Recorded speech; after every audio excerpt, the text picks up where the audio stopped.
Dr. Doom, what's up?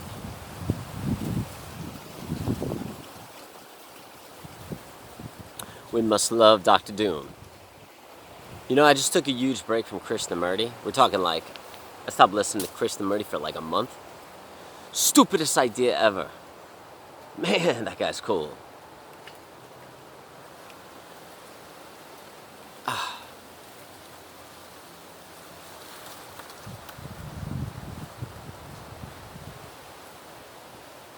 So,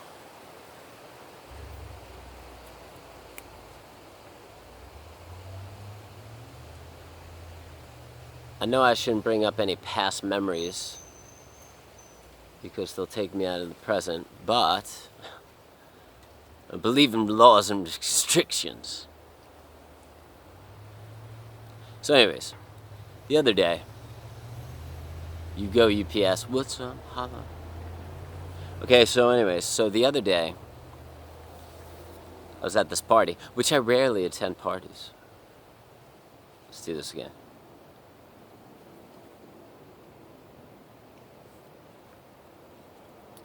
So anyways, the other day,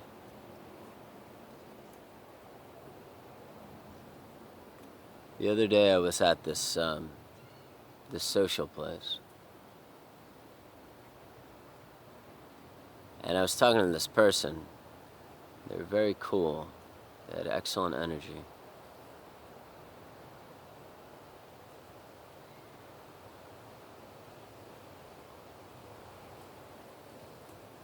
The person asked me if I ever meditate. And I told this person that there's no such thing as meditation. Meditation is all life. There's no beginning, there's no end. It's 24 hours a day. It's from when you enter the womb until the day you pass away and you move on into something else and grow into something else. Whatever that is. Whether your belief system is that you go into heaven, become reincarnated, go to sleep forever, enter another universe, portal, whatever you believe in. You're still growing into something new, something that you haven't been yet, something that you haven't been yet in this human form. And a lot of people are terrified of that. But when there's a knowing that all of your life is a meditation, and every thought is just interfering with the beauty of life, you decide that there's no reason to think anymore. Why would you think? Why would you even think about the past? What is it going to teach you? Why would you think about the future? What is it going to teach you?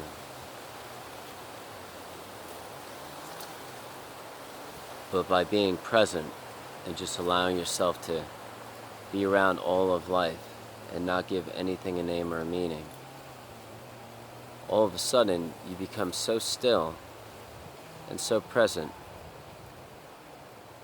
that if something that you have to face in your life in the near future, whether it's 5 minutes from now, 1 minute from now, 30 seconds from now, a day from now, a week from now, a month from now, 2 years from now, or it may never even come. When you're present,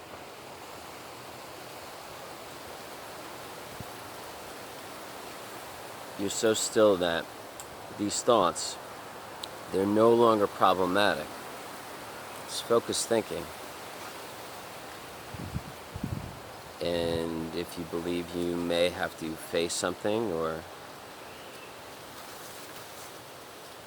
become involved with something later on in your life, whether it's 5 minutes from now or 5 weeks from now, by being present you have focused thoughts. Mine come from right here. They come from like the left side. And they come down and I figure the thought out. And it's focused thinking. And I figure out what I should do. What's the best approach?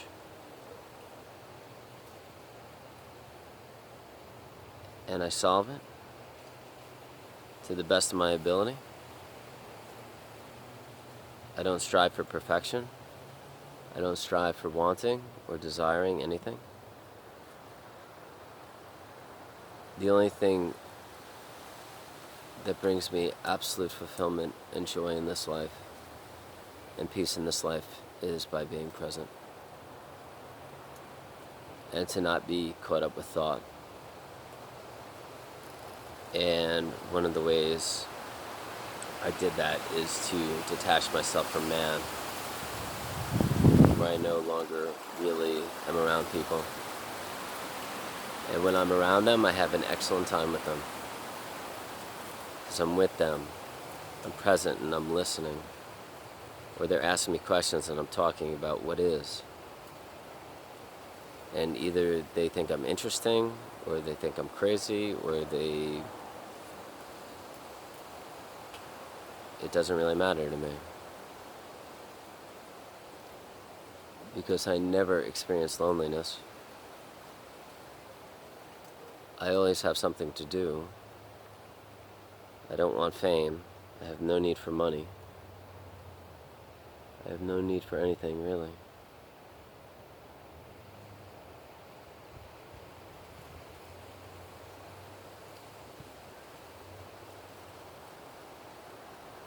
You still do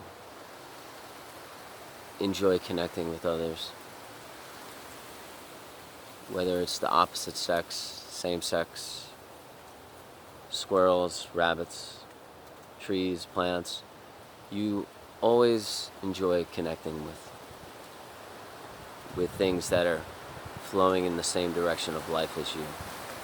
And when you meet something that is not entrenched in worry or thought or an identity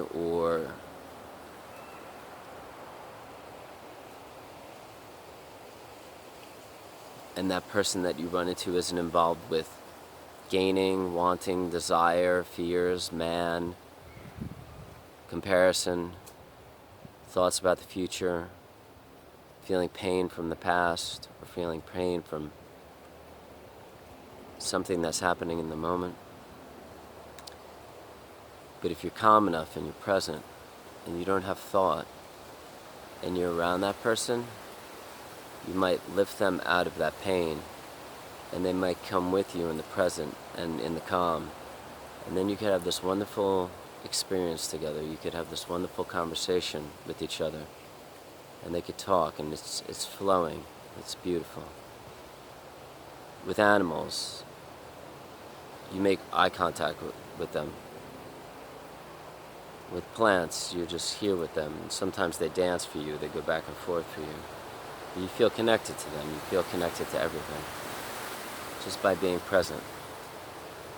You're not trying to attain anything, you're not trying to make it last longer, you're not trying to do anything.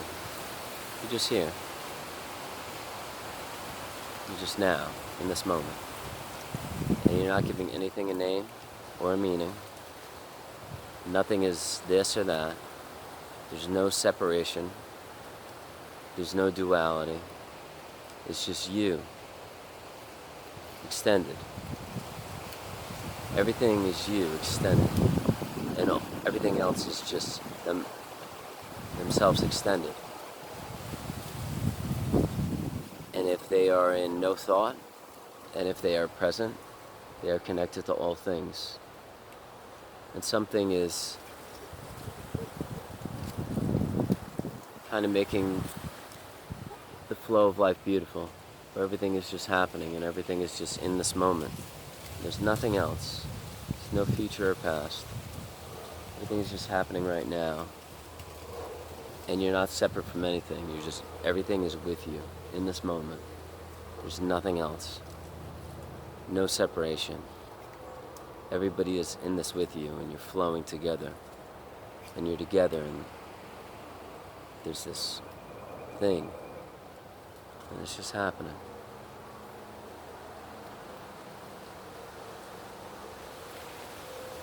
And the first thing you do, well, many people do, is they try to hold on to it for longer.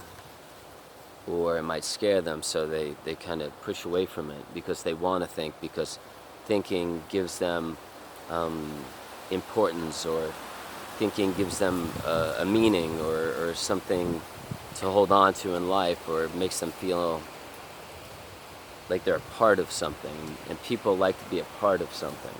So if you're thinking and you're, talking about something that's happening in somebody else's life, or some drama, or something happening in the neighborhood, or next door, or with a friend, by entering that world of conversation and talking about other people, or yourself and what you're going through, whatever it is, you're playing a role, and the person listening and the person giving you feedback and reacting to what you're saying, or responding to what you're saying, is giving you value, or giving you feelings of, yes, I'm a part of something, I'm a part of something, I'm a part of something other than myself. Because people are very afraid to just be them, just be this, and know that everything is okay. Once you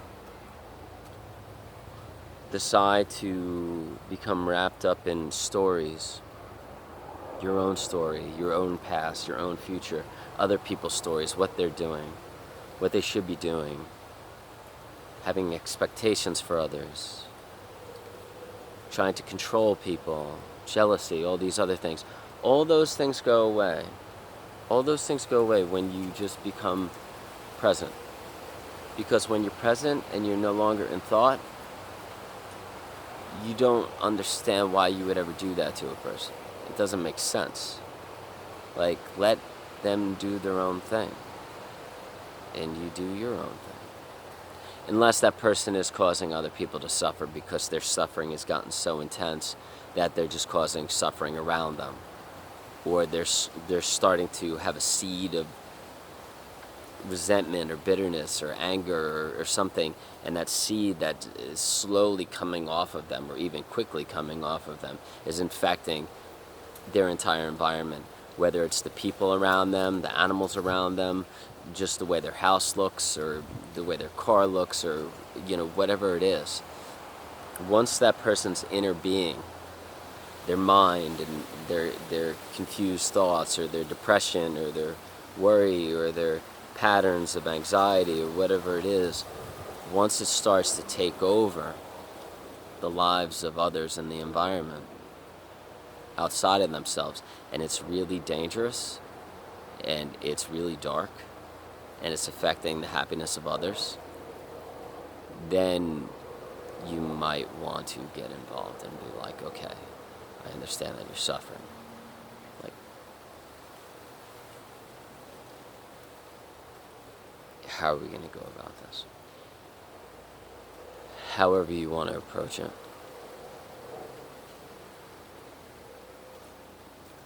Would you even want to have that conversation with a person? Are they ready for that conversation? Would they get angry? Would they start to cry? Would they be upset with you? But the calmer you become, and the more present you become, and you have that calmness within, where you could just respond instead of react, and you detach from emotions, or you detach from wanting an outcome,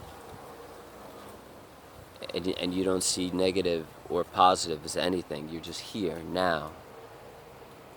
I don't care how this goes. I don't care if there's a positive or a negative. I'm completely neutral and just observing, and just watching everything around me. But if other people, or if the environment is suffering because of this person's seed of disease outside of their body, and if it's spreading and it's affecting the emotions or the emotional quality of others, or the way their environment looks, then that's not okay. That's not fair. A being that is almost perfect, right? If you want to say the word perfect, is someone that does not take away from anyone's happiness. They could be happy within because they don't get their happiness from others. They get their happiness just by being present, and they're okay with just that. The minute a person expects others to make them happy, or think that certain things will make them happy outside of themselves, whether it's buying a new thing, or like wanting more, desiring more, or wanting more love, or wanting more admiration, or wanting more attention, or wanting others to just like be there for you, whatever it is,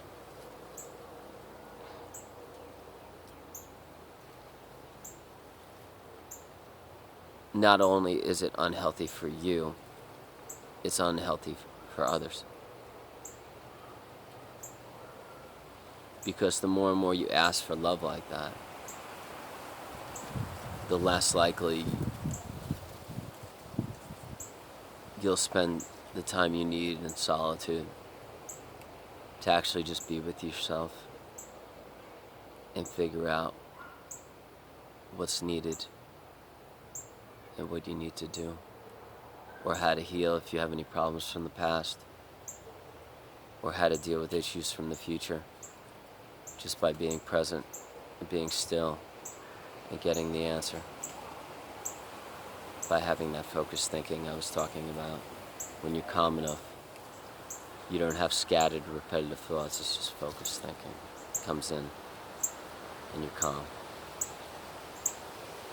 and it's easier to solve problems in life that way, by being present, still, and then the focused thinking comes in, easier to solve.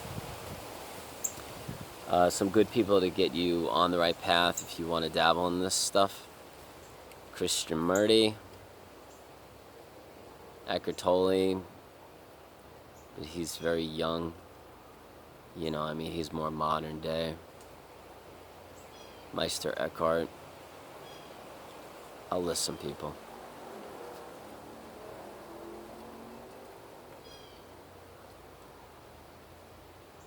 But you have to be ready. If you take this path, you're not going to be a part of society anymore. Not really. Because you don't desire what other people desire anymore. You're not caught up in the way they think and worry anymore. You're just okay with everything around you. Like, if you make out with somebody, you make out with somebody. But, like, you don't desire to be married to anybody or date anybody. If they're around you and you really like them, that's great. But they need to understand that, like, this is life now. And hopefully they could pick up that life too, because it's a beautiful life. That's why I make these videos, so more people could experience it. Because it's something that we lost in our culture. It's gone. And ever since cell phones, TikTok, and Instagram, and all this other stuff got created, it's very difficult for people to be present. Because we now have a 14-second attention span. It's just like that, or this, if you're into that scene. So it's very quick now. We get immediate gratification, dopamine hits off of these images coming at us all the time. And if you watch my comfort video from yesterday, that ties into what I'm talking about right now. Anyways, thank you so much. I hope you're having an excellent day. And don't want anything of this experience. If you get into it, you got to go into the experience with, I don't want to achieve anything. I don't want anything to happen. I just want to dissolve myself. And I don't even want that either. I'm just going to sit around, and all of a sudden, boom, it happens. But the less I want it, it happens naturally. Have a good time, guys.